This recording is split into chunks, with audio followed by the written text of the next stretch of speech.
C'est tout le monde, c'est Lévi, on se trouve pour une nouvelle vidéo. Donc ça va être le suivi d'élevage des phasmes. Donc ça fait 2 semaines que j'ai pas fait de vidéo sur les phasmes. Et on me l'a réclamé de faire une nouvelle vidéo sur les phasmes. Donc j'ai décidé de vous en faire une. Donc voilà, donc j'ai enlevé l'étagère parce que vu que là je garde que les exotéra ici. Donc voilà, je les ai mis là. Alors on va commencer tout de suite par le côté Necrosia. Alors on va commencer par en bas, par le terrarium du bas. Donc aussi je tiens à dire que tous les terrariums, je les ai nettoyés à fond. J'ai nettoyé les vitres parce qu'elles étaient pleines de calcaire. Bon, il reste encore du calcaire mais elles sont déjà beaucoup plus propres. C'est sûr que ça lit assez vite mais voilà. Ils sont déjà beaucoup plus propres. Donc on va passer donc du coup au grand Necrosia. Donc ici on a toujours ma vieille femelle adulte qui me reste. Donc voilà, ça se voit qu'elle commence à être bien vieille. Hein. Elle vient de déplier ses ailes. Je sais pas si elle va vivre encore très longtemps, vous voyez qu'elle est... Elle tient pas encore, elle tient plus très bien. En même temps elle est super vieille maintenant. Alors sinon j'ai les jeunes, donc ça c'est les jeunes que j'ai vus sur les œufs que j'avais achetés. Donc en tout j'ai eu quoi, qu'une quinzaine de naissances. Bon c'est pas énorme mais bon, c'est déjà suffisant. Et puis bah, il me reste 11 je crois, sur la quinzaine de naissances que j'avais eu. Donc là on peut en voir un qui mange. Donc je viens juste de changer le troène là tout de suite. Donc voilà, donc là on commence à avoir des grands spécimens. Voilà. J'ai pu voir qu'il y a des mâles subadultes et des femelles peut-être en tessube, voilà, un peu plus jeunes. Donc voilà, donc ça grandit pas mal. Donc ici il y a juste les grands. Donc, le plus petit ça doit être un L4. Ça devait être le dernier qui était né de ceux-là, voilà. Donc elle, c'est pas du tout leur mère ou... C'est pas de la même... c'est pas de la même souche. Donc voilà. Donc ici ça se passe bien, donc je les ai mis dans le grand.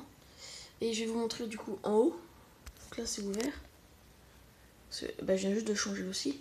Ici c'est les jeunes Necrosia. Donc les naissances que j'ai eues de mes propres œufs. Donc là on peut voir un petit L2. Ouais c'est un L2 je pense. Ouais, voilà, la qualité est pas super. J'en ai je pense une bonne vingtaine, voire un peu plus. Voilà, il y en a sur les parois. Il y en a là. Il y en a là-bas. Il y en a un petit peu sur les branches. Il y en a un peu partout. Sur le plafond il y en a. Donc voilà, donc là c'est des jeunes, donc des L1, L2, donc ça ils sont encore tout jeunes. Je les ai mis ici, comme ça ils ont de la place au moins. Donc voilà, il n'y a pas énormément de choses à dire sur eux. Donc aussi au niveau en fait, des Necrosia, vu que je les ai mis dans des terrariums exotéra, bah en fait les femelles elles vont pondre dans le décor de fond. Donc du coup le truc qui se passe c'est que dans ce terrarium là, il y a, vu que ils étaient tous là les Necrosia juste avant que je les change, donc la femelle a pondu dans le décor de fond là-bas. Avant, ils étaient dans le terrarium là-bas, dans celui-là. Et bah, il y a des œufs partout sur le décor de fond, mais je les ai mis là parce que le décor de fond est mieux. Donc voilà, donc il y a des œufs partout, donc je pulvérise de temps en temps. Comme ça, quand il y aura des naissances, je les prendrai, je les mettrai dans le terrain. Donc voilà, donc là il va sûrement y avoir des œufs aussi au fond. Après, je pense qu'elle va pas vivre encore très longtemps, mais elle pond encore. Donc voilà, donc ça c'était au niveau des Necrosia, donc on va passer au niveau des Philium. Donc là c'est le terra du Philium. Donc j'ai enlevé la ronce mais je ne l'ai pas encore changée. Je vais aller la changer juste après. Je viens juste de l'enlever. Voilà. Donc j'avais eu 2 premières naissances. Donc elles sont devenues un peu vertes mais elles sont mortes juste après. Bah, il y en a une qui est morte et l'autre à mon avis elle est morte aussi. Après j'ai eu une naissance qui est mal sortie de l'œuf. Après j'ai eu une autre naissance. Donc qui est là. Voilà, qui est en train de devenir bien verte. Donc, je vais lui changer la ronce. Donc ils ont le petit terrarium là, comme ça au moins elle est tranquille. Donc là les 2 autres terrariums là sont vides pour le moment. Donc voilà, on va passer aux œufs de Philium. Donc aussi après cette naissance là, j'en ai eu une autre avant-hier qui est morte. Donc en fait il fait hyper chaud donc ça l'eau part très vite, l'humidité. Donc voilà. Donc, attendez. Alors là on peut voir là une naissance. Voilà qui est juste là. Pour l'instant il n'y en a pas d'autres aujourd'hui mais bon c'est déjà bien. Ça commence tout juste à naître donc j'ai des œufs. On verra bien ce que ça donnera. J'espère en avoir pas mal. De toute façon je les garderai tous. faire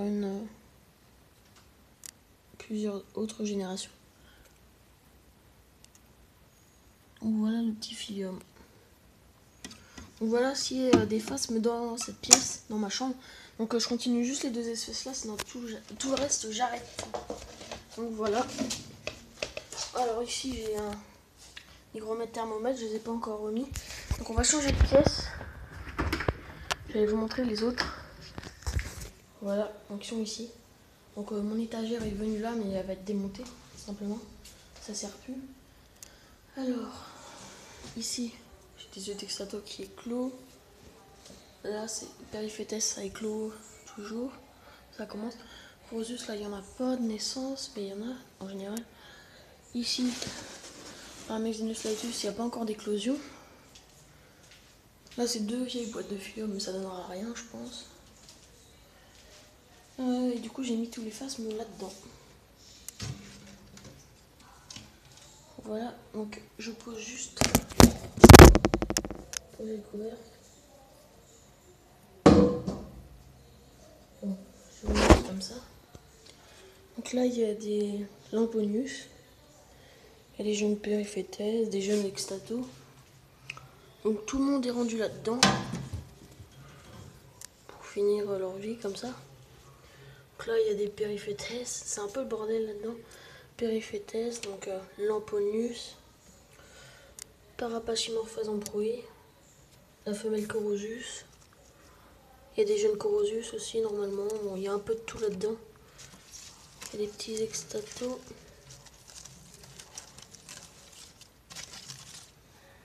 Voilà.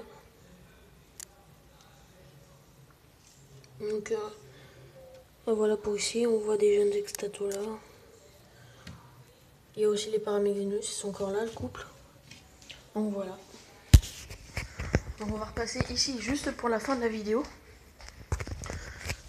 Donc voilà, donc c'est la fin de la vidéo, j'espère que ce suivi d'élevage vous aura plu. Allez, ciao ciao.